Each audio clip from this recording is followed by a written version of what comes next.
Halo sahabat sekalian, berjumpa lagi dengan saya Eko Mang Indra Wijaya dari Prodi S1 Pendidikan IPA, jurusan Fisika dan Pelajaran IPA, Fakultas Matematika dan Ilmu Pengetahuan Alam, Universitas Pendidikan Ganesha dengan NIM 21130711015. Nah, pada video kali ini saya akan membahas terkait dengan praktikum kimia dasar, yaitu sifat-sifat pada koloid. Adapun sifat-sifat yang akan saya praktikumkan ada 3, yaitu efek Tyndall, koloid pelindung, koloid Liouville, dan Liouville. Happy watching! Nah, apakah sahabat di sini mengetahui apa yang disebut dengan koloid? Lalu, sifat-sifat apa saja yang dimiliki oleh koloid? Serta, apa yang disebut dengan efek Tyndall, koloid pelindung, dan koloid Liouville dan Liouville? Belum tahu? Simak teorinya.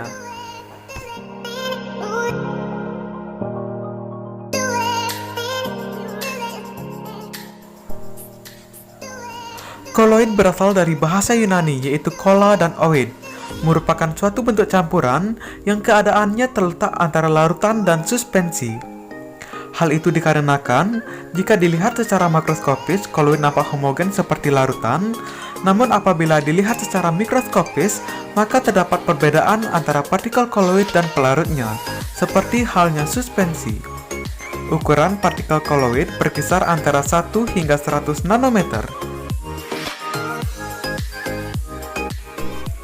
Medium maupun fase terdispersi dapat beragam sesuai dengan keadaan materi yang terlibat dalam sistem tersebut, sehingga koloid dapat dikelompokkan menjadi 8 macam sistem koloid yang terdiri dari busa, busa padat, aerosol cair, emulsi, emulsi padat, sol, dan sol padat.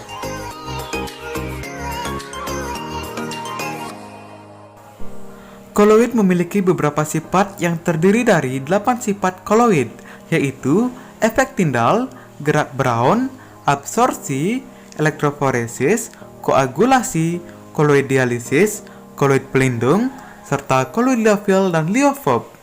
Nah, pada praktikum kali ini, kita akan membahas hanya 3 sifat saja, yaitu efek Tyndall, koloid pelindung, serta koloid Liouville dan Liouville. Peristiwa penghamburan cahaya oleh partikel-partikel koloid disebut dengan efek Tyndall.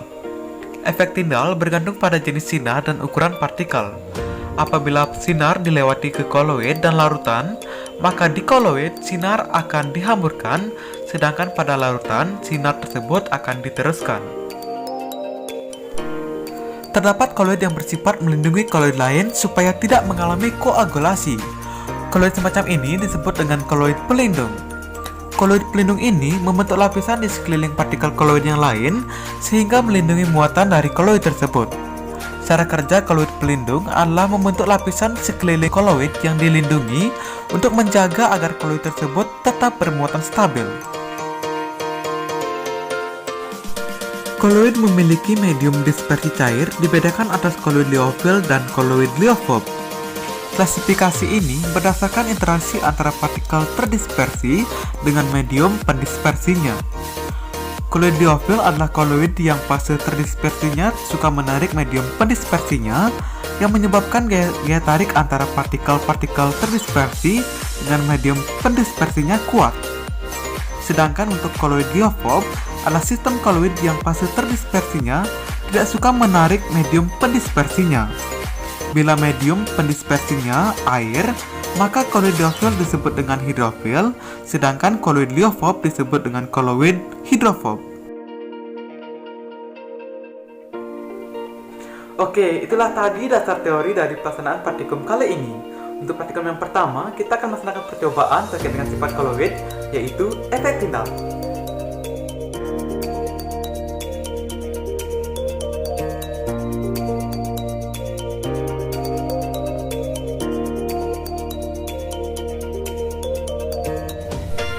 Siapkan alat dan bahan yang akan digunakan, yaitu 3 buah gelas kaca, 1 sendok kopi bubuk, 1 sendok gula pasir, susu kental manis, 3 buah sendok, air panas, dan 1 buah senter.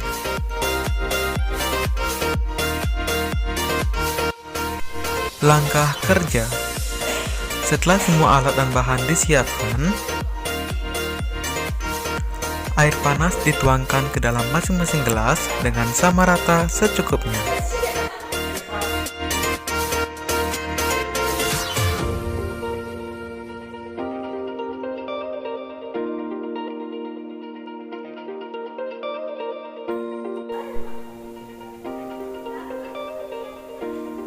Tambahkan 1 sendok gula pasir ke dalam gelas 1. Lalu aduk dengan rata. Masukkan 1 sendok susu kental manis ke gelas 2, lalu aduk dengan rata. Dan 1 sendok kopi bubuk ke dalam gelas 3 dan aduk dengan rata. Setelah tercampur dengan rata, inilah hasilnya.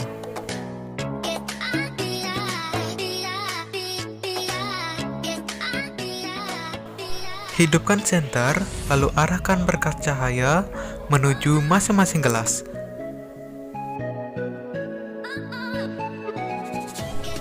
Percobaan dimulai dengan mengarahkan campuran kopi dan air, lalu campuran susu dan air, selanjutnya campuran gula dan air. Setelah itu, catat hasilnya.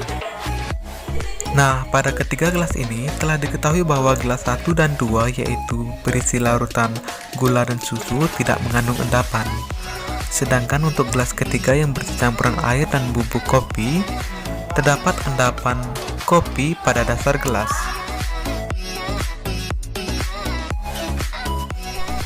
Pembahasan. Cahaya dapat diteruskan oleh gelas 1 yang berisi lautan gula dikarenakan ukuran partikel gula yang terlalu dalam air relatif kecil, sehingga cahaya yang dihamburkan sangat kecil dan sangat sulit diamati. Oleh karena itu, campuran antara gula dan air disebut dengan larutan sejati.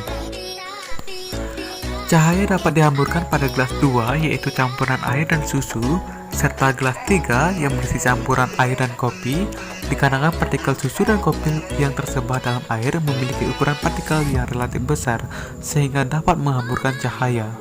Pada campuran air dan susu, partikel koloid cukup besar untuk menghamburkan cahaya, akan tetapi secara makroskopis tidak dapat diamati perbedaan antara partikel susu dan partikel air.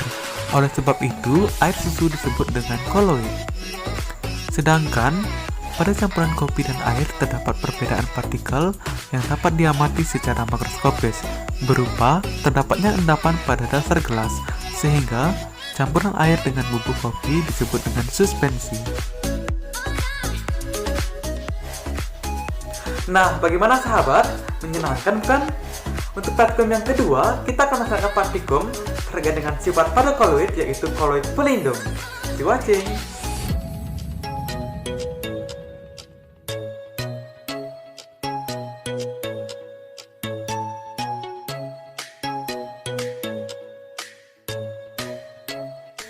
Yang pertama, siapkan alat dan bahan yang akan digunakan, yaitu 3 buah gelas kaca, air, 3 buah sendok, sabun serta minyak goreng, susu kental manis, dan kecap manis.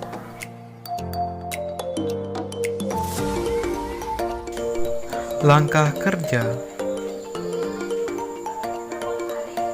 Setelah alat dan bahan disiapkan, tuangkan air ke dalam masing-masing gelas dengan sama rata secukupnya.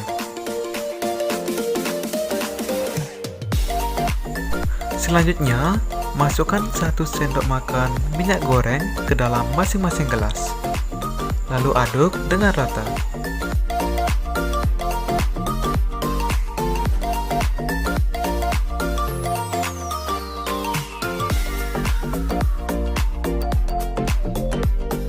Setelah semua gelas berisi minyak, lalu masukkan 1 sendok susu kental manis ke dalam gelas 1. Aduk dengan rata. Selanjutnya, masukkan 1 sendok kecap manis ke dalam gelas 2. aduk dengan rata. Dan yang terakhir, masukkan 1 sendok sabun atau deterjen ke dalam gelas 3. Aduk dengan rata.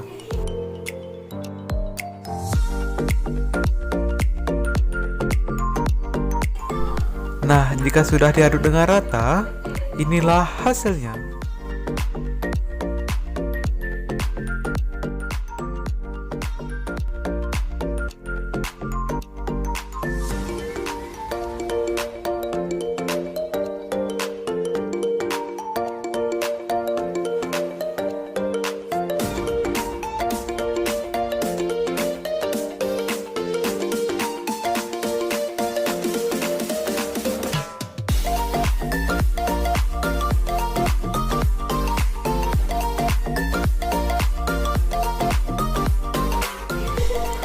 Pembahasan. Pada percobaan gelas pertama, air yang tercampur dengan minyak ditambahkan susu kental manis, menghasilkan susu yang tercampur rata dengan air namun tidak dengan minyak. Susu merupakan jenis koloid yang fase terdispersinya lemah dan fase pendispersinya adalah air. Sebagian besar susu mengandung lemak nabati, sehingga susu bersifat non-polar. Oleh karena itu, susu tidak dapat berikatan dengan air yang bersifat polar dan minyak yang bersifat non-polar.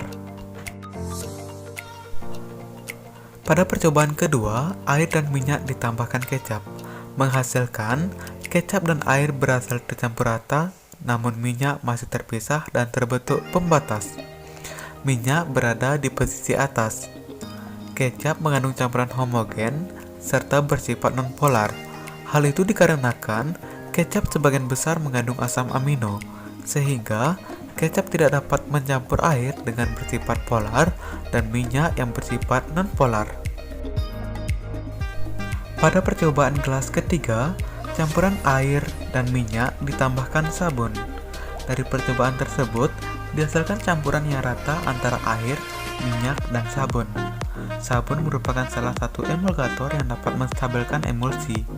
Emulgator merupakan senyawa organik yang mengandung gugus polar dan monopolar, sehingga mampu mengikat zat polar berupa air dan zat non-polar berupa minyak. Emulgator pada tubuh sabun memiliki kepala yang bersifat hidrofilik dan ekor yang bersifat hidrofobik. Hidrofilik memiliki sifat suka air dan bersifat polar, sehingga bagian kepala lebih suka berikatan dengan air. Sedangkan hidrofobik memiliki sifat tidak suka dengan air dan bersifat non-polar, sehingga bagian ekor lebih suka berikatan dengan minyak.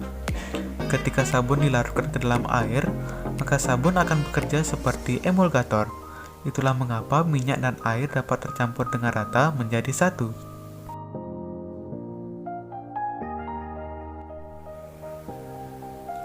Nah, itulah tadi percobaan pada salah satu sifat koloid, yaitu koloid pelindung. Untuk praktikum yang ketiga, kita akan melaksanakan praktikum terkait dengan sifat koloid, yaitu koloid liofil dan koloid liofob.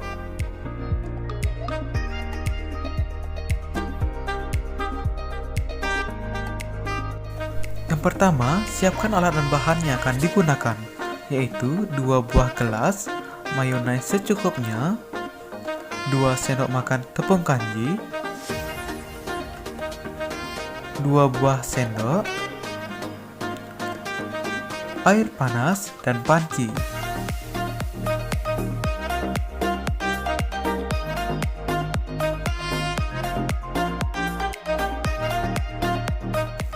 Setelah semua alat dan bahan disiapkan, tuangkan air panas ke masing-masing gelas dengan rata secukupnya.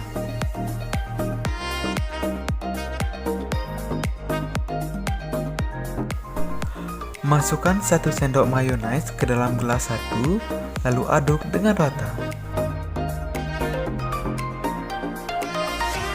Selanjutnya, masukkan 2 sendok makan tepung kanji ke dalam gelas 2, lalu aduk dengan rata.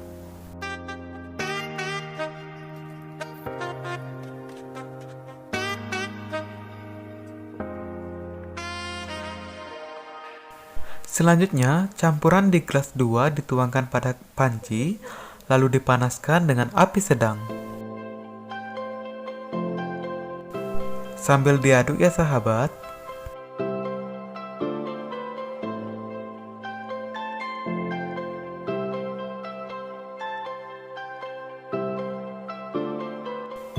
Bila sudah, tuangkan panci yang telah dipanaskan tadi pada mangkok.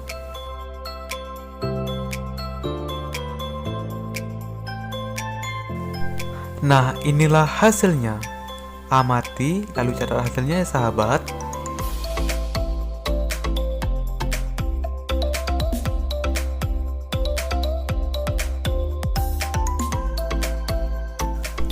Pembahasan. Berdasarkan praktikum yang telah dilakukan, liofil dan liofob memiliki sifat yang berbeda. Pada praktikum liofil, molekul tepung kanji menyatu dengan air sehingga terciptalah gel. Sedangkan untuk praktikum liofob, mayones nampak menolak air sehingga molekul mayones tidak tersebar dengan merata dan membentuk endapan. Pada sistem liofil, yang menjadi fase terdispersi adalah molekul tepung kanji. Kanji disebut koloid karena dalam proses pembuatannya terbentuk struktur gel yang tercipta karena ketika dipanaskan di dalam air akan terjadi proses hidrolisis sehingga molekul kanji dan air bergerak bebas. Kemudian saat didinginkan, molekul-molekul kanji merapat satu sama lain, memadat dan membentuk kisi-kisi yang mengurung molekul-molekul air sehingga terbentuklah sistem koloid padat dan cair. Sol liofob adalah sol yang fase terdispersinya mempunyai afinitas kecil terhadap medium pendispersinya. Sol liofob yang telah menggumpal tidak dapat diubah menjadi sol. Mayonnaise mengandung pigmen yang tidak larut dalam air, sehingga mayonnaise bersifat liofob. Pada praktikum yang telah dilakukan, sol liofob tidak mengabsorpsi mediumnya sehingga antara fase terdispersi yaitu mayonnaise dengan fase pendispersi yaitu air mudah terpisah dan akan terkoagulasi atau menggumpal.